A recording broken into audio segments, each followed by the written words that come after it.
I think it might be a good idea for us to spend a minute reflecting that even here in this room where we'll be working together, that God is present with us, ask God to be present with us as we continue our work through the 3 weeks ahead of us. So let us concentrate on that reality for a moment.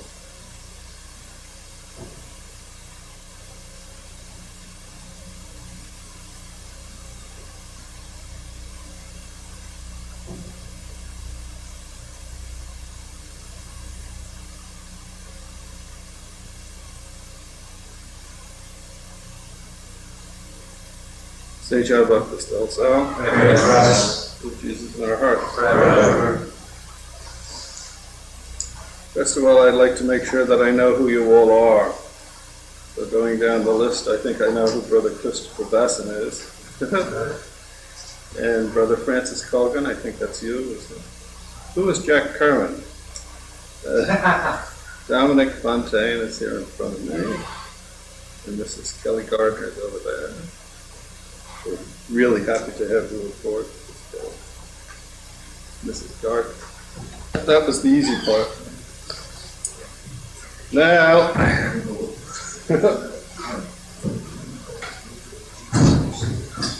we're probably suffering from jet lag, so if you want to fall asleep this morning, this is the day to do it.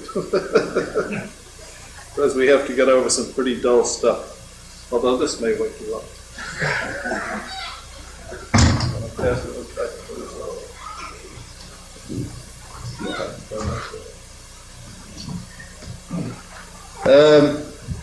And I have to say that I think from the experience of past groups, those who have tried to keep up with the reading are the ones who have profited from the experience most. Fundamentally, most of the reading will consist in the great experience of reading through the first 3 books of Canon Blaine's biography of the founder. He was a contemporary of the founder, of course, and if you've never done that, it's an experience worth going through. It's especially good after you've been through it. It's a wonderful thing to have been through, and it's pretty painful while you're going through it, however. But Blaine is interesting. When he wrote his biography, he had the notes and the reminiscences of the brothers right at his hand. He had some of the founders' own recollections right to hand. He can tell a marvelous story, but he's also very prone to moralizing and interpreting the works of Providence, which, of course, it's kind of fun because it's so uncharacteristic of our own time. So you have to learn how to speed read Blaine. I think, you've already got those big 3 thick volumes. And that's the essence of what we're going to do, is go through those. And so I strongly urge you to stay with the Blaine. We sometimes, Gus calls him Blaine and I call him Black. And you can call him anything you want, but which you probably will before very long. But I think it's the only way to really catch on to the founder in the beginning. Then, of course, that has to be interpreted, criticized, and balanced off by other much more contemporary research. Oh, we lost his good back. So that's very, very important to do the readings, and especially once we get into the Blaine. Now, to begin with, however, what we're going to do today is kind of get introduced to the sources. The very first year we did Buttimer, we did it at Manhattan College, and at that time one of the options was that you could take this course for graduate credit if you paid for it. As it turned out, nobody did. But we had to have the trappings of a kind of a scholarly sort of an approach to things. And so that's one reason that historically we developed a lot of material on the sources. On the other hand, as part of the Buttimer experience, you're all expected to do some kind of a project.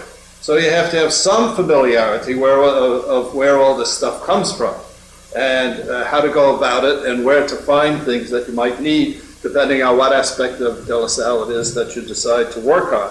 So before the morning's over, we'll have some acquaintance with that, and as I said last evening, towards the end of the morning, we'll all go over together to the Lasallian Studies room over there and take a look at all of this material physically so you can see it and see where it's available and how to get at it. But you all already have a little bit of a library that's been provided for you, and I'll provide a little bit more. The Institute a few years ago started this series called Lasalliana. And all these pretty colored papers here are excerpts from Lasalliana, which I'll pass around in a few minutes, all right? And so your first reading assignment is to start reading some of this stuff. And so that's the first point that I want to make, the importance of the readings. Now, just for your general guidance, let's go through this list. By the way, there's a back side to this page. So there's twice as much as appears at first. Let me sort of point out to you the pace that we're going to try to set here. Right? So tomorrow I want to do, we'll do just sources today. That's why I say if you're tired and want to fall asleep, go right ahead. Tomorrow we want to do something about the education and so the educational background into which the founder is born and begins to mature and get involved with the work of education. So we'll do most of that tomorrow, and most of these colored papers that are here, they have to do with that. Now, of course, that's the major work of the second year of the Buttimer, but I think we have to have some background about what the educational system was like, because after all, the whole life of the founder centers around that, for one thing. And, well, also, we lose a few people after the first year of Buttimer, so you better have a little bit of an idea, even after Buttimer won, about this, the educational side of this thing. It's like years ago at Manhattan College, they used to require a course in moral theology of all the freshmen with the idea that a lot of them quit school after freshman year, so they'd better know the 10 Commandments before they dropped out of college. And also how to apply the principle of double effect and a few other crazy things that were characteristic of the moral theology of that day. But that's another story. Don't let me get sidetracked. So I have some stuff here on the management of the schools, for example. That'd be nice if you could read some of this for tomorrow. And this will also serve to introduce you to some of the European brothers who are doing a lot of work on the founder. This was put together by Brother Léon Laurère, who was the education secretary for the Institute for a while. He then went back to Paris, and now he's back in the Mother House, and he's going to be the new archivist at the Mother House. And but here's an idea, for example, of the timetable for an ordinary week in the school. It's very concrete stuff. And then the sequence of courses in the elementary schools that the founder ran. So that'll give us some concrete idea of what the schools were like. It's kind of a commentary on the management. These two papers are by Brother Yves Poutet. Now, Yves Poutet is one of the foremost of the Lasallian scholars. Well, I'd rank him personally, I'd put him about third. As an historian and a scholar, he's very professional. But his interest is much more in French religious history than it is specifically in the Institute. He hasn't written as much or as extensively on the founder as somebody like Léon Arose, for example, but he's got an awful lot of good stuff that fills you in on a lot of the background of the founder's thing. And so this is this perennial problem about what kind of kids came to our schools. There's a couple of pages here on that. So that's Yves Poutet's stuff. And then all of this concerns the writings of the founder himself, which we want to get to before the morning's over. So that's what I'd like you to get through all of. Be finished with those pages when you come in here tomorrow, okay? And also read,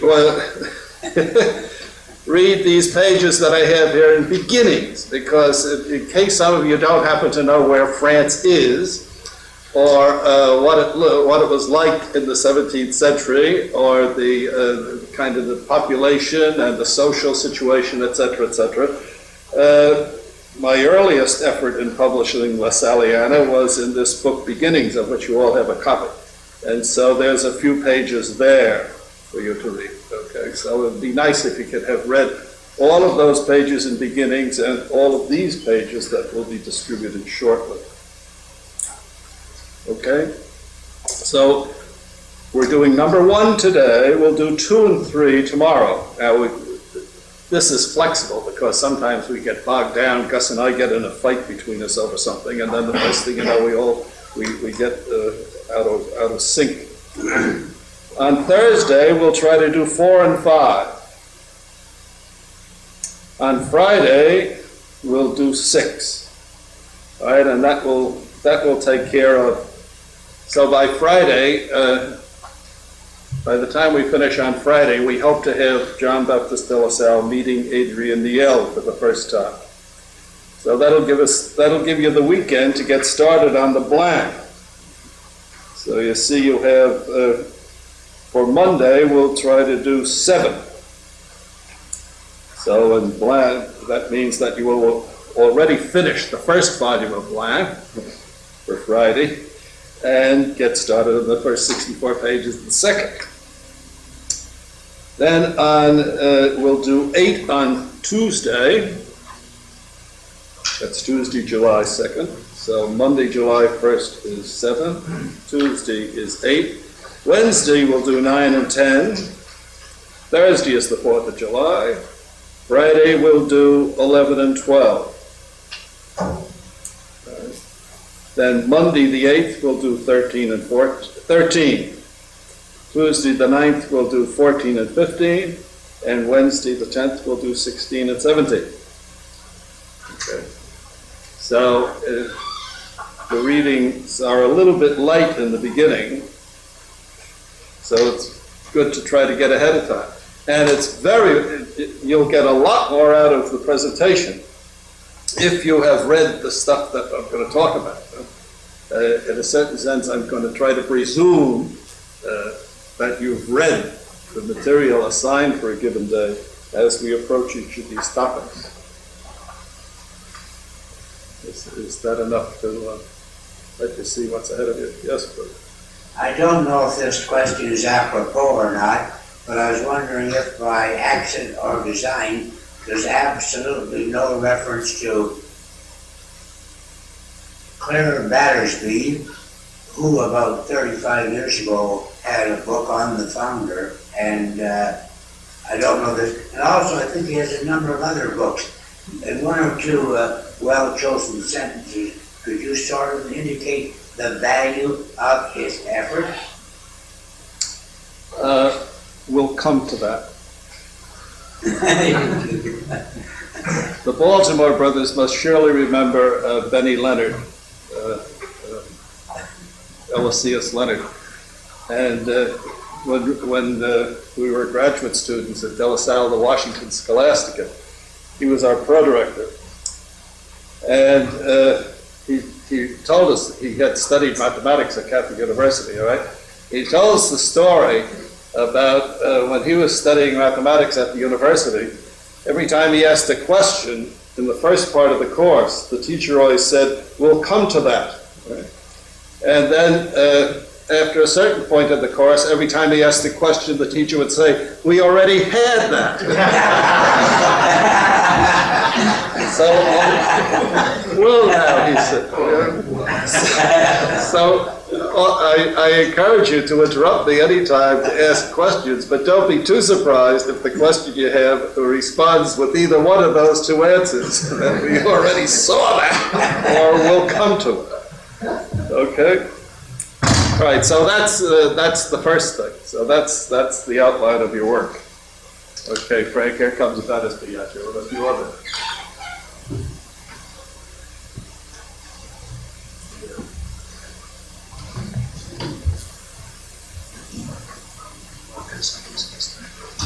Well, let's hold up on those children. Okay.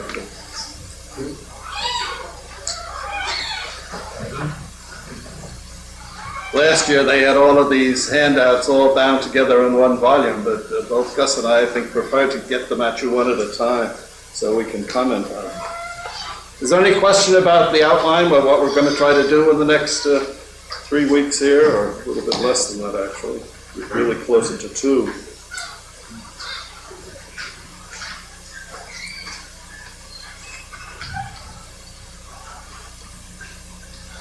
Okay, so the biographies of De La Salle, first of all, we always separate out the early biographers, that is, those who were contemporaries of the founder.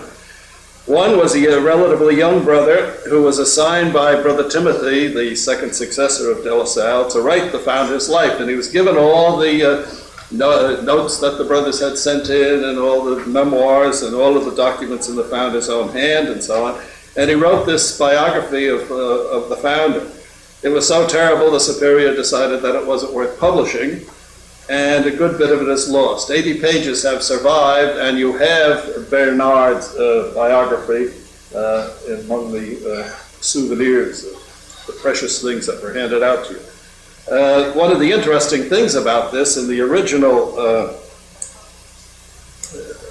manuscript of this thing, he gave it to the founder's brother, Jean-Louis de La Salle. And Jean-Louis didn't like some of the stuff. Maybe that's one of the reasons why the Superior never published it. So he scratched a lot of it out and made comments in the margins.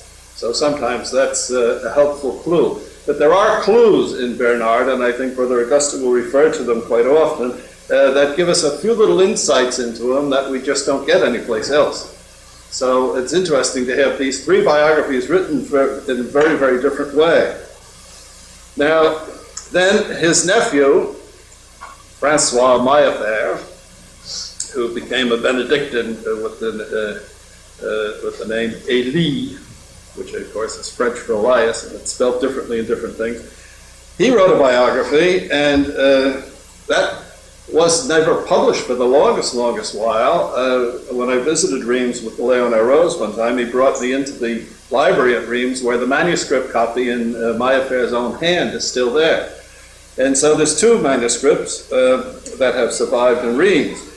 Maillefer wrote this biography in 1723. The brothers weren't too happy with it, and there was a whole lot of problems connected with Jansenism and everything else. But somehow or other they gave it to Blanc. Blanc thought it was terrible when he wrote his biography, but then he stole a lot of the stuff. So Blanc stole so much stuff from Maillefer. Maillefer, see the dates, Maillefer's first one is 1723, Blanc comes out 10 years later. So then Maillefer sits down and revises his stuff and steals an awful lot of stuff from Blanc. Huh? So there's a lot of, and that characteristic, this rivalry among Lasallian scholars continues right down to this day. The little rivalry between Gus and myself is mild, for example, compared to what goes on between Léon Rose and Michel Sauvage. But anyway, so this was translated to English for the first time in 1962 or 3 by Brother Bill Quinn.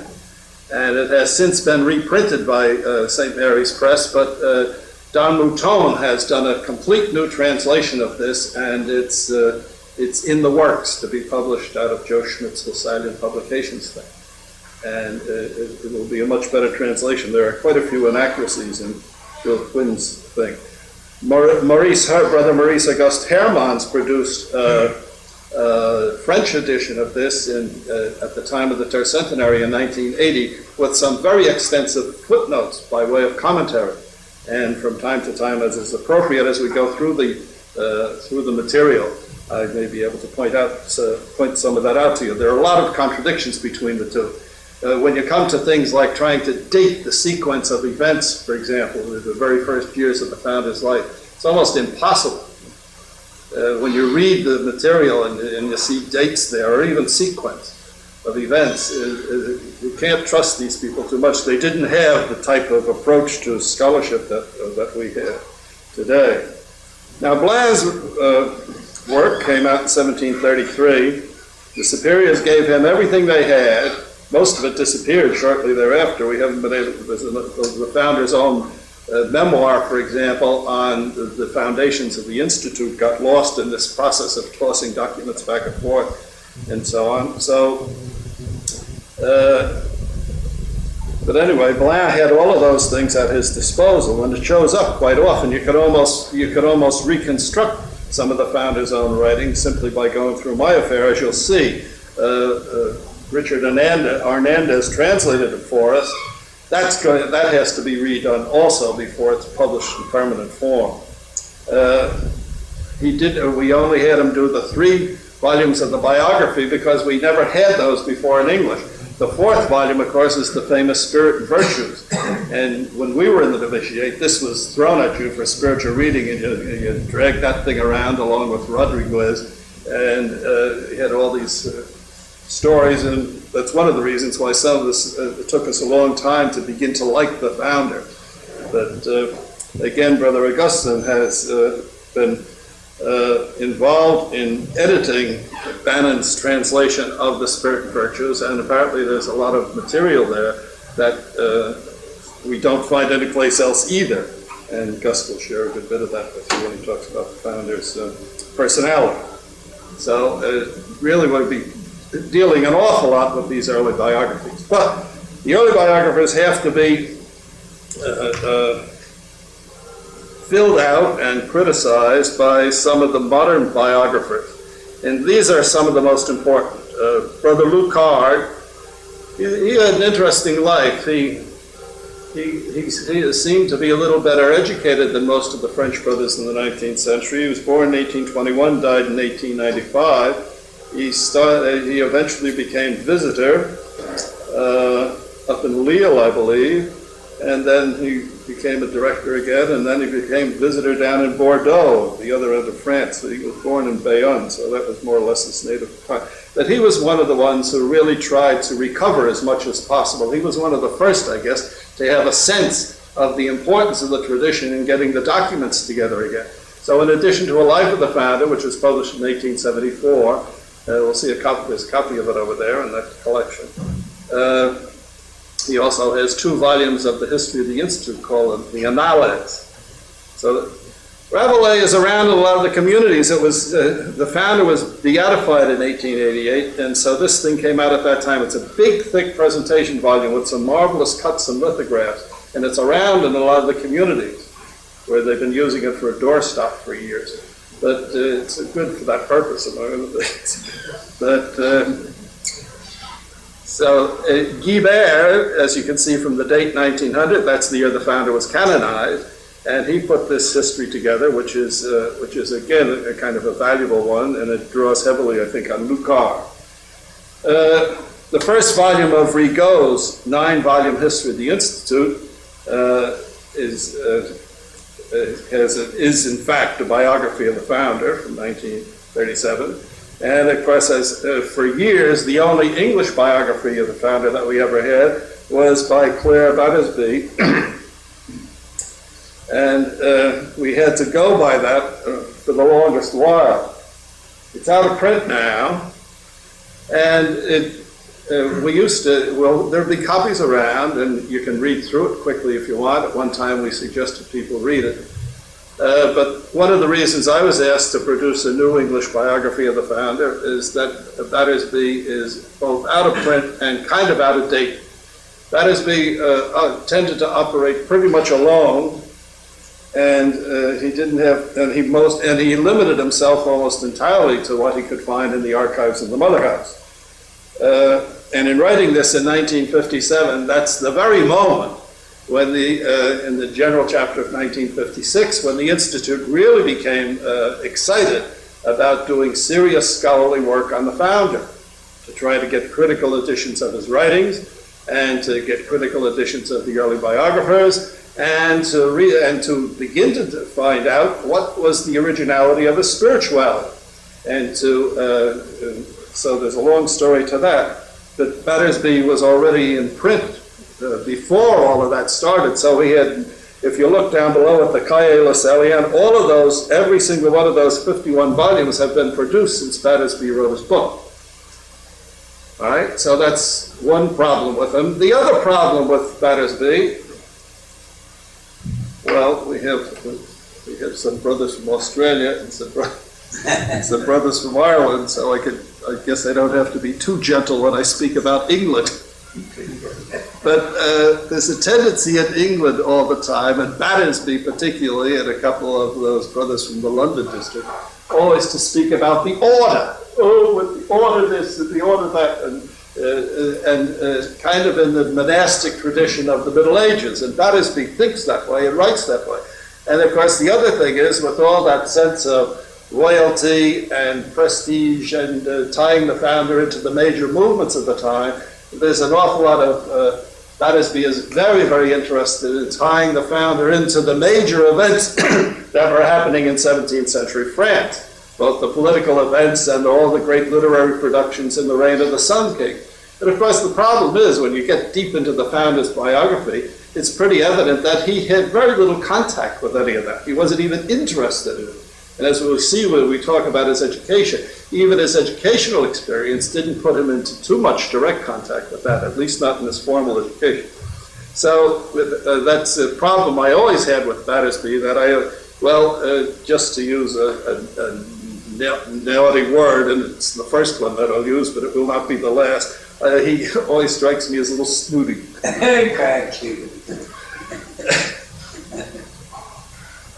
Of course, I should be careful here too, because one of the signs of oncoming senility is names escape me completely. But what's the name of the brother in the Toronto district who was, I think he studied under Battersby, didn't he? Bonaventure. Bonaventure Minor, just died a year or two ago. And he was very much influenced in his approach to the founder by Battersby, and not certainly understandably, because he studied with him. And Bonaventure is a good historian, and he and I exchanged a few words from time to time. Always, of course, with a fraternal respect for one another's scholarship. Had a big fight with him one time over the meaning of the word Christian in Christian schools, but maybe we'll talk about that tomorrow. So Yves Poutet's 2 volumes, the 17th century and the origins of the Lasallian movement, in 2 volumes, that's very, very thoroughly done from an historical point of view. You can find there almost everything about every one of the early foundations that took place in the founder's lifetime, plus a tremendous amount of background. And those 2 volumes are over there. And of course, the problem with all of this is you have to have some handle on French if you're going to use any of it.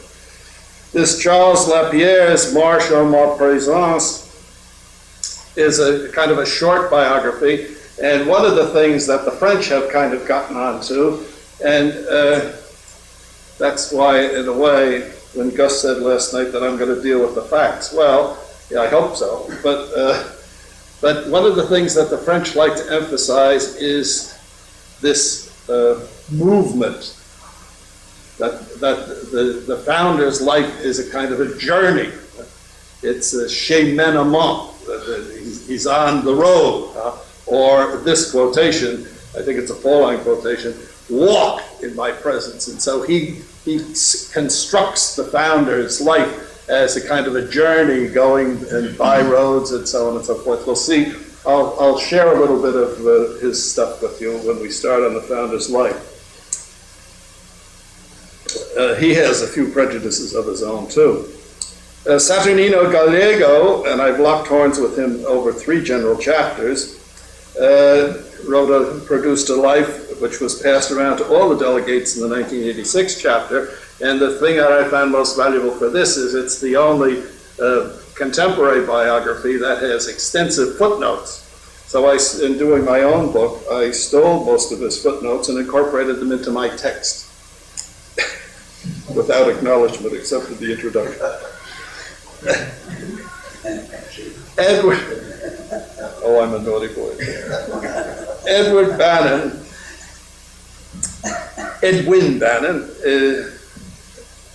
this is a fantastic book.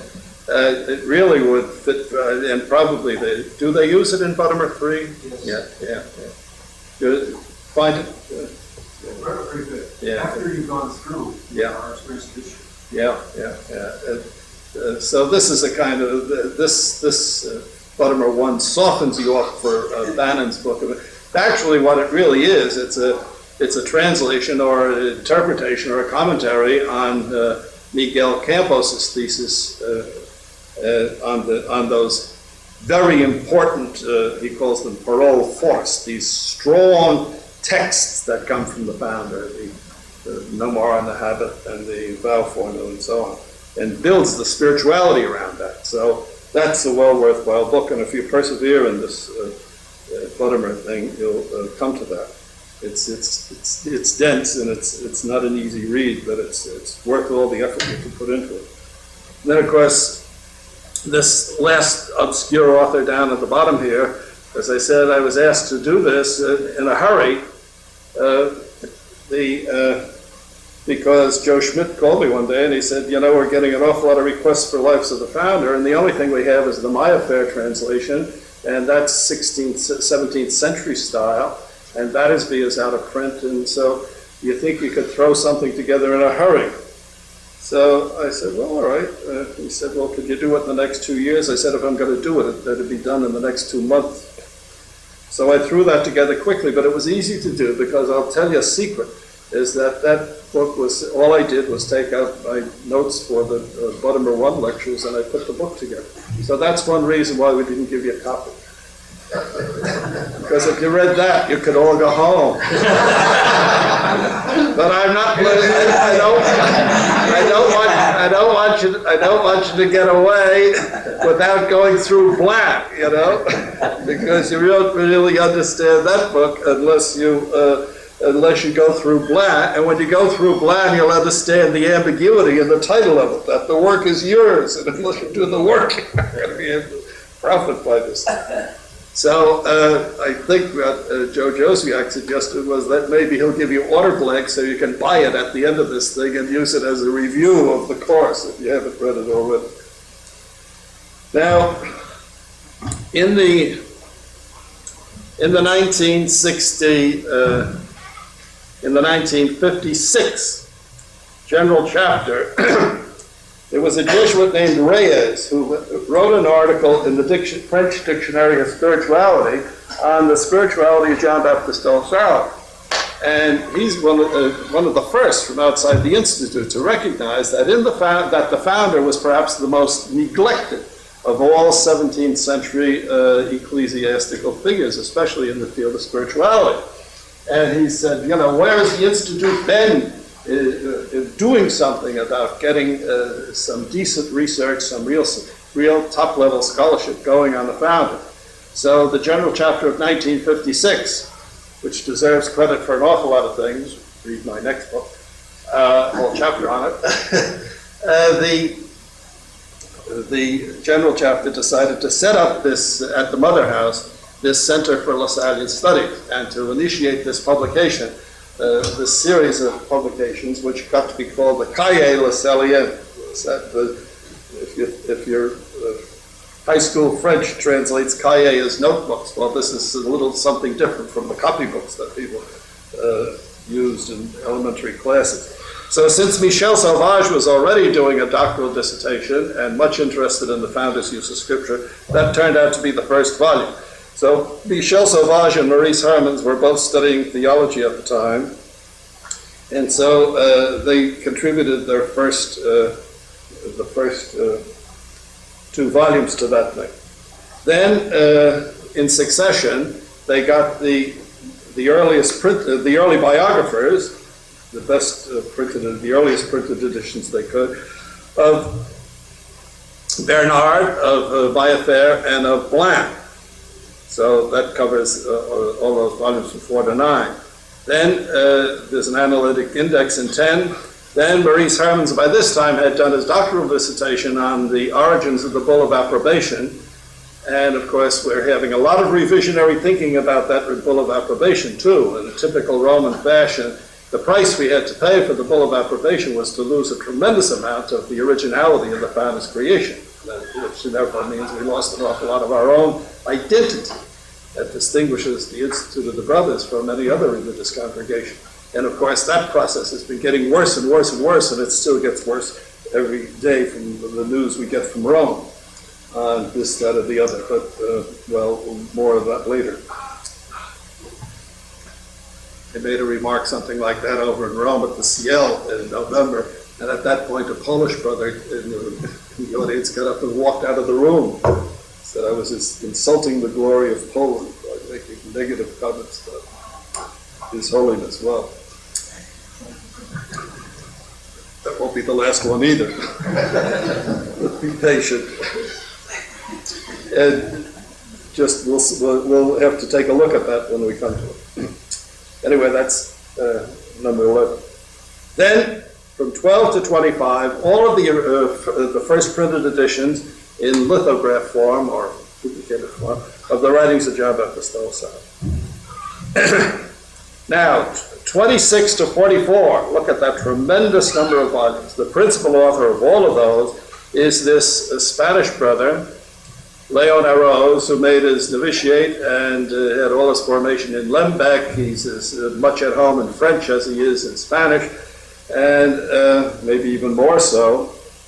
And he's just one of these real ferret type of a scholar. So he's fascinated by the search for something new that nobody else had. So we'll spend hours and hours and hours in libraries, and he's one of the first who saw the need to break out of what the Institute itself had preserved, to begin to go into the archives in Reims, for example, or the National Library in Paris. And we knew enough from the early biographers that there must be some of these documents around. And he made some absolutely astounding discoveries. And all of these things were published very carefully and from a very scholarly point of view. He's one of the men for just the facts. This is part of the problem between himself and, let's say, Maurice Auguste and Michel Salvat. They think that he's just, well, all those bare facts, they're standing there. What do they mean? And he's saying, well, they're making the facts mean whatever they want them to mean. So the facts are the facts. But he's that. So with that little bit of limitation, he has done absolutely fantastic work, and certainly part of what you should do before you leave here, well, you'll see where the cahiers are over there a little later, is to thumb through some of them, because he became a very, very competent photographer in the process of doing this work. So he photographed all of these documents. So it's thanks to him that we have photographs of all the founders' own, everything that he was able to find in his own hand. We have a tremendous amount of background material that we would not otherwise have. He's digging it, and he's 72 or 73, and he's still very, very active pursuing this research. But he's a loner. He can only work alone. He's very difficult to get along with. But I must say he's a good personal friend. He and I got to know each other pretty well. I managed to get an honorary degree from Manhattan College with the occasion of the tercentenary, so that didn't do any harm. At one point, when he was mad at the people in Rome, he packed up and took all his stuff and left, and he was ready to burn it all. And then he wrote me a letter during the chapter of 86 that elected John Johnston, and he said, they told me, my advisors, which were not brothers, scholarly, oh, you can't destroy that. You have to give it to somebody. So he offered to give it to me.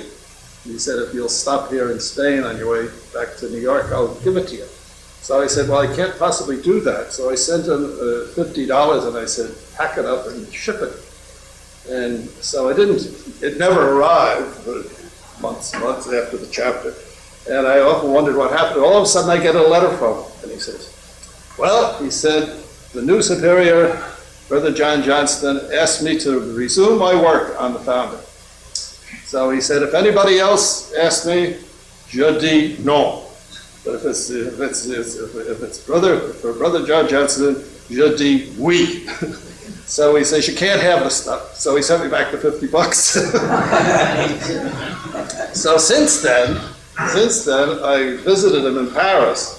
And at that time, he was just finishing what has now come out as down there as cahiers 51.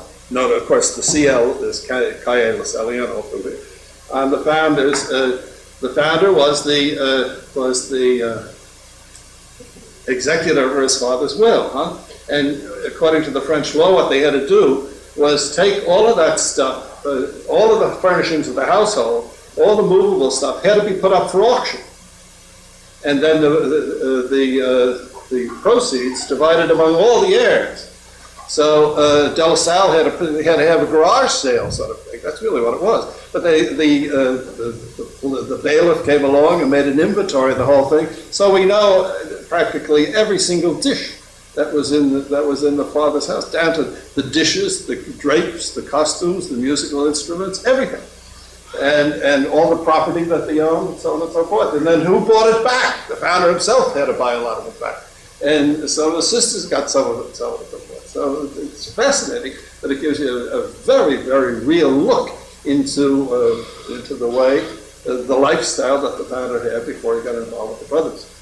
So, and a description of the house and everything else. So that's, of course, he was only 20 years old when this was going on. 21, something like that. So that's a fascinating volume, and there are a couple of interesting correctives that provides for us, and we'll mention them as we go along. So Rose has started up again. He has a couple of more in the works. He has one on the Clément affair because he dug around into the archives of what survived from the Bastille, and he found out all of the. Of course, he swore me to secrecy not to tell anybody what he was doing, but I don't say any more. But anyway, he found a lot of the original documents referring to that. And he's doing another one on the clergy of Reims in the founder's lifetime, the things that they knew and so on. So he's got big dossiers in his room, you know, about 4 or 5 more cahiers. But he's publishing them now. He's doing his own editing because he had a big fight with them in Rome about the printer, who he said was guilty of all sorts of terrible typographical errors. So he's got his own printer, and he does these things more or less on his own. So it'll be interesting to see whether those volumes come out or not. I sometimes wish he'd get mad at them in Rome again and then send me all the stuff. But anyway, we'll see. 45 and 46, that's Miguel Campos' dissertation on the spiritual journey of John Baptist de La Salle. So that's more of that on the road type of a thing. And the first part of that is in Bannon's book. I think Brother Augustine's trying to persuade Ed Bannon, who's retiring now as the archivist in the Mother House. He's trying to persuade him to do the second one. For years and years and years, Yves Boutet was nowhere in this Lasallian collection. And if there's a rivalry between Arose and Michel Sauvage, it's practically downright disrespect and hatred, which is perhaps a little strong, between Boutet and Arose. At one point, Arose thought Boutet, when Boutet cites Arose, he never uses his name. He always just puts CL, Cahiers Lasalliens. And Arose accused him of stealing some of his stuff and publishing it without his permission, and at one time threatened to sue him. So that's a very fine fraternal relationship going on there. Jean-Guy Roudet is Rodrigue is a young Canadian. He's been at the Mother House now since he came there one year when I was just before that chapter, in 1984, and he's more or less taking over a good bit of the direction of these Lasallian studies. And so he's got a good sense of source material. That's his particular contribution. Where did the founder get all these ideas from? And so he's done an awful lot of research on that, and the first fruits of his research have been published in this collection of the founder's meditations for what? For Sundays and feasts? Yes. Not for the feast. Just for the feasts. And Brother Augustine has been working on the English translation of that. And are we ever going to see it? Well, what he did, what I asked him to do was to write the introduction to Richard Arnanda's translation of the meditation. Okay. What I did was translate his introduction. Yes, okay. I'm sure Brother Augustine will have something more to say. And Brother Augustine, I'm sure, will refer to Cahiers 49 as a coffee table size book with every known portrait of the founder and a commentary on how authentic it is. And I presume that it's over there, and very, very interesting to go through. Sauvage and Campos, in the very first session of Ciel, S-I-E-L, not C-I-E-L, which stands for Sessions Internationales des Études Lasalliennes, the general chapter of 86 decided that they should bring brothers from all around the world to Rome to spend a whole year getting soaked in Lasallian background and scholarship. And so the first one, which went on from 88 to 89, Campos and Sauvage ran it, and at the time they were working out this very fine presentation of the founders' work on mental prayer, on the method of mental prayer, and the commentary is twice as long as the text goes. And you might be interested in taking a look at that. And we're trying to that's in the works too, be published in English, and they're just trying to decide how much of the commentary to take, but it's a whole history of spirituality associated with it and everything else. And I've already spoken about 51.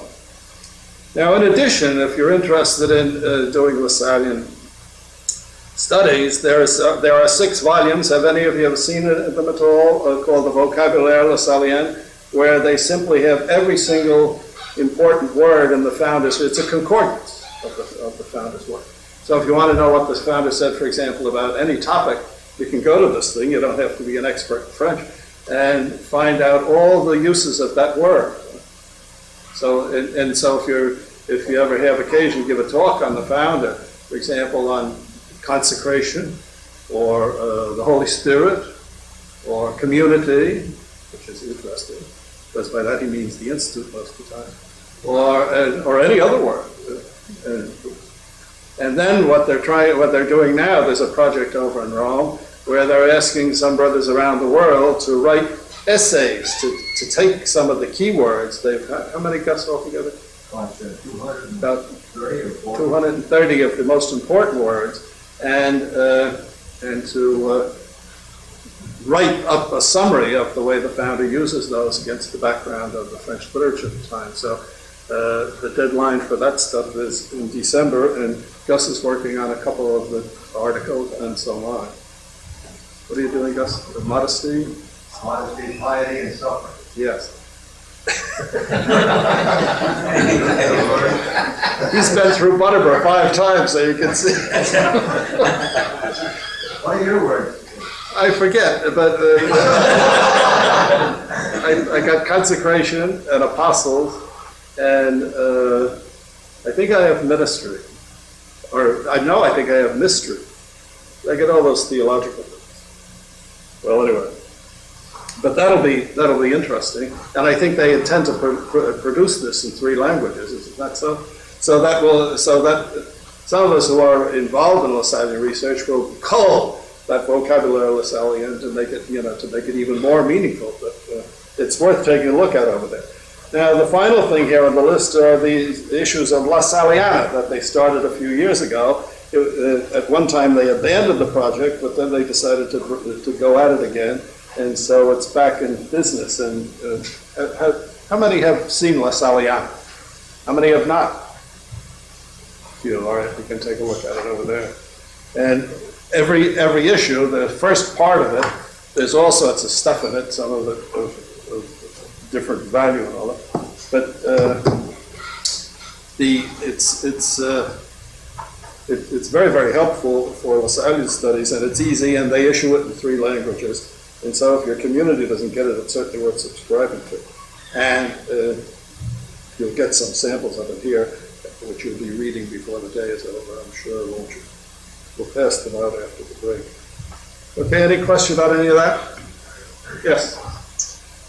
From the giants to the dwarfs, when I was in the Scholastic, I remember reading a book by a man from this campus. His name was Brother Leo, and he wrote a book on the founder. And since I was young and inexperienced, I had no way of evaluating. What's your main comment on that effort? Well, I have to be honest with you and say I haven't read it since I was in the Scholastic. No, well, that was the famous Brother Leo from California, who was a great literary man and all that. And it's my memory of it is that it's just an easy read, and it's a quick glance. But again, he wrote that thing without any effort at criticism or scholarship, and so I really don't have any comment on it, except for the fact that he does, towards the end, in his dramatic way of writing, he does have a rather condensed and graphic description of the founder's death, his last illness and death. And I've pulled that out and used it in the community when we come to, if Good Friday coincides again with the founder's death or something like that, it makes a good meditation for a community prayer service. So it could be useful for that. Does anybody else want to say anything about Brother Leo's thing? Yeah. Another question. Gus, do you want to say anything about Leo's? No. Okay. Could you comment on the title of the most recent biography in English on the founder, 1989?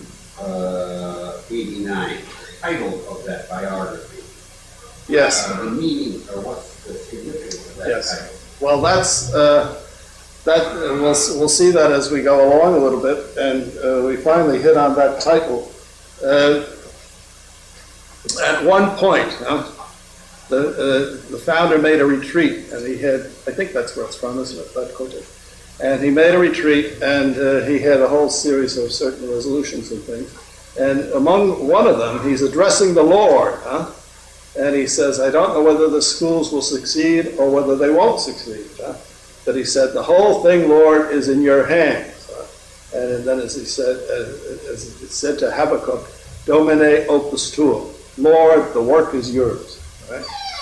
So that's a very, very important, it reflects the founder's attitude towards the whole, towards the Institute, and part of his relationship to God, too, about, from his point of view, it was the presence, to my mind, his spirituality centers around the concept of the presence of God, and that's why we'd like to bring that alive at the beginning of every one of our sessions, and the providence of God, and so that this whole thing was in God's hand, and so we'll see that in context when we come to it, and but using it as a title for the book, addressing this to the brothers. You know, with all this question of uncertainty of the future and so on and so forth. So you can read that title 3 or 4 different ways, and it's deliberately put there with that ambiguity. Yes? That comes from the Canticle of Habakkuk, and it's part of the Christian prayer. It comes in as one of the Psalms that we say as part of the 4-week cycle. And the relevance to our times is very clear if you take the whole canticle. You remember these words, there are no herds in the stall, and the vineyards are not producing any fruit. The Habakkuk is describing a time of poverty, and the appeal is, we trust you, Lord, to take care of us in spite of the fact that we're being wiped out. And so it's very apropos our present circumstance. You'll check it when you come, next time you read that in the morning prayer, you'll see how relevant it was to Delasal's mindset through all the difficulties that he went through. Okay? Yeah. It's number 5 and Oh, I'm glad you mentioned that. Number 5, Brother Maurice Hermans was going to put together the text of the Memoir on the Habit with the commentary. But Arose was in the process of doing something with it at the same time. So that's one reason it was skipped. And Maurice was waiting for Arose's stuff to come in before. And then when it was clear that maybe that wasn't going to work that way, Maurice addressed himself to that question and decided that he would do it himself.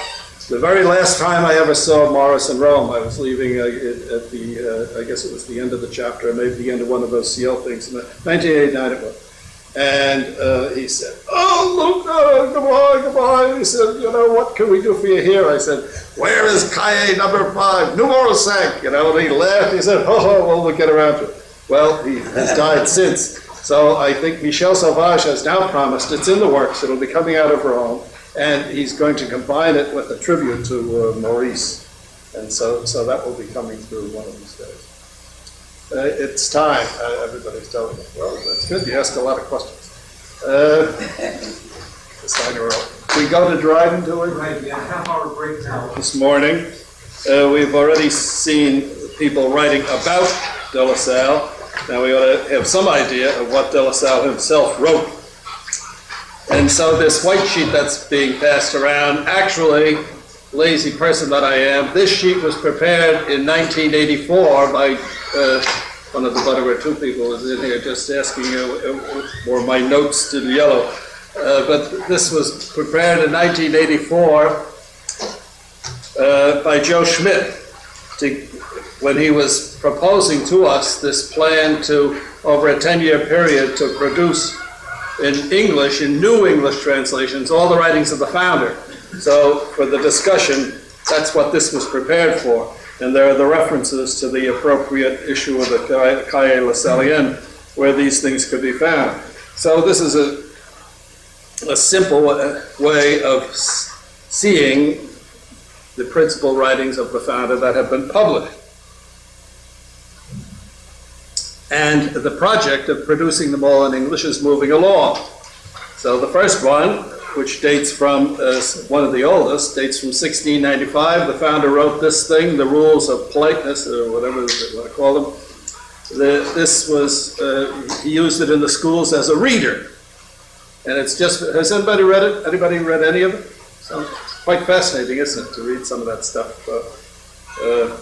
How to go to sleep at night, and what position to take in bed, and how to clean your ears, and how to eat at the table, and all those things. It was a very good introduction by Greg Wright to the thing to explain what it's all about. And what it means historically, but it gives you some kind of an insight again into the background of the founder. Now, number two, which was produced in Paris in 1793 for the first time, The Duties of a Christian. This is, this you can see from it, 2 and 3, there's 3 parts to it, and this is the longest of the founder's works. And effectively, part 2 is the founder's catechism. And Jean Pongier over in, who's another one who's done an awful lot on the founder's educational writings, has produced a very good commentary in French on that, but it hasn't been put into English yet, so far as I know. At least not published in English. Maybe Oswald might. Now you have a separate sheet talking about that one, and so if you have any interest at all, and this is the gray sheet, this by a Spanish brother whom I do not know, gives you a little bit of an idea of the founder as a producer of catechisms. Of course, catechisms were the principal instrument for religious instruction in the schools at that time. And I guess this might be the time to point out the reasons why the founder talked so much about references to the principal mysteries and all of that. And this was one of the major dynamisms behind him in conducting the schools, because according to the theology at that time, you could not attain salvation if you had reached the use of reason unless you were able to make an explicit act of faith in the principal mysteries of the Trinity, the Incarnation, and the Redemption. So this was an essential ingredient in a person's salvation. And so a terrific motivating force behind the founder in getting these kids to be able to enunciate and to have some, at least to be able to make an act of faith in those specific mysteries. And all of the theology at the time said that for any adult, this was a necessary condition for salvation. For example, the Jesuits, when they went to Paraguay, wrote back to Rome saying, well, we have these Indians and they're leading pretty good lives and all that sort of stuff, but their linguistic skills are minimal and so on and so forth, and could we baptize them? So the answer came back from Rome saying, if they have reached the use of reason, no, unless they're unconscious. If they go into a coma and they're terminal, then you can baptize them conditionally. But the Jesuits were forbidden to baptize the Indians until they could make an explicit act of faith in the Christian mystery.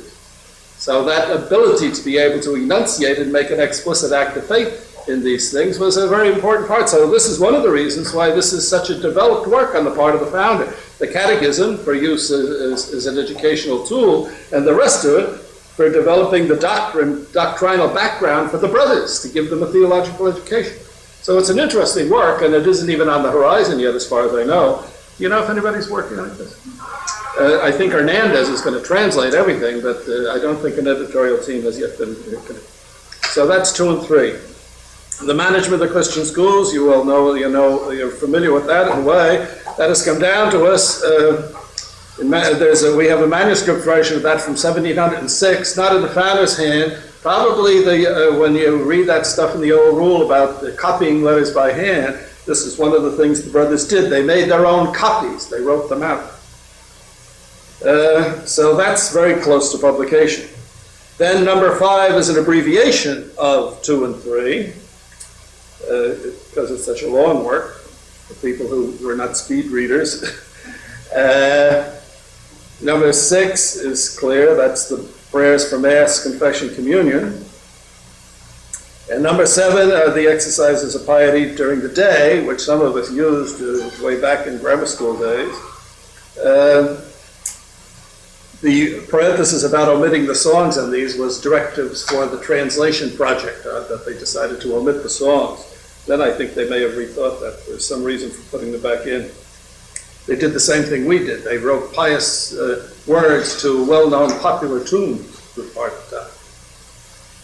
Then the letters, of course, have since been published in English. Brother Augustine edited that in its final phase, and it's a marvelous work, and he'll be referring to it continually, and you have a copy of it. The rule, we'll get into the rule a little bit later. The earliest version is a kind of a daily coutumier, and then the 1705 edition of the Common Rules with the 1718 additions, which are very significant. We'll talk about that. Then the 3 sets of meditations. Brother Augustine pioneered in the very fine translation meditations for the time of retreat, which I guess may be revised a little bit. Then the method of mental prayer. The first print edition of that is 1739, according to what I have here. Then the collection, and then finally this memoir on the habit, which is very important, and we'll see a little bit about that when we do the biography. So those are the works of the founder. All right? Now, if you'll go to the pink sheet, the known manuscripts of John Baptist de La Salle, you ought to have some idea of this. If you ever get to the Mother House, one of the very fine experiences you can have is to see some of these things actually physically and handle them in the founder's own hand. And the most precious ones, as it describes here, are put together, are kept in glass containers, protected from even being handled. Now the pink sheet deals almost completely with the version I have is not pink and it's both sides. The pink one is all about the letters, and I'll leave it up to Brother Augustine he'll talk to you about that, so we can skip the pink sheet and go, what's the next one? Number 2 is that green? Yeah. The green one. So what have we got, what else was written? And the whole thing was written and signed by De La Salle. First of all, that formula of perpetual vows, which he wrote himself and then had copied so the others could fill in their names. Now that's one of the most precious documents that we have. The founder making the vow with the brothers for the perpetual vows for the first time, 1684. We'll see that in context. And it's signed by himself, of course. Then he wrote 3 obediences to this brother Joseph, commissioning him to visit various communities. Then some of these other documents were things that he made at the end of his life to transfer things that were in his own name, since the Institute had no corporate status, to Brother Bartholomew so that it could be handed down. And then, as you will find out if you don't know already, he was the executive for Nicholas Roland's will. So all of those things are there. This all was written, obviously, by Brother Edwin Bannon, the archivist of Mother House. Marvelous gentleman, by the way. The model of an archivist, the model of a Christian gentleman, and he was director of novices in London at one point. Some of those who had him as a director said he wasn't always so marvelous in those days, but well, a lot of directors of novices were not at that time either. But he's just marvelous to work with, and he's very generous about almost careless, and if you go there to do research, of letting you take stuff to your room and things like that, which an archivist is never supposed to allow you to do. But he's been extremely helpful to me, and very supportive and enthusiastic, and been very helpful in this whole project of getting the founder's stuff into English that Joe Schmidt here. All right, so now if we go to the blue sheet, Now these are documents written by De La Salle, but he didn't sign them. And Gus will do a good bit of this with you, but you ought at least to know what we have. So the memoir on the habit, we do not have his memoir on the origins of the Institute, but we do have his writing on the habit. One of the stories about that is that we had, of course, there was a violent discussion on the habit in the 1966 chapter. Huh? And so in the 1966 chapter, of course, it was decided that, well, the habit would be the official habit, but that it was possible to make adaptations or to wear something else. And in that discussion, there was a lot of back and forth on the thing. And those who maintained that, no, everybody should have the same habit, should wear it all the time, and so on and so forth. So after the chapter made a decision in another direction, somebody got into the archives and started underlining passages in the found really a terrible, terrible thing to do with this document. And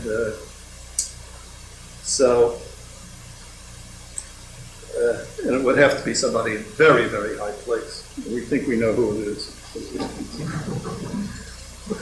So anyway, that will be Cahier number 5 when it comes out, and it describes a little bit about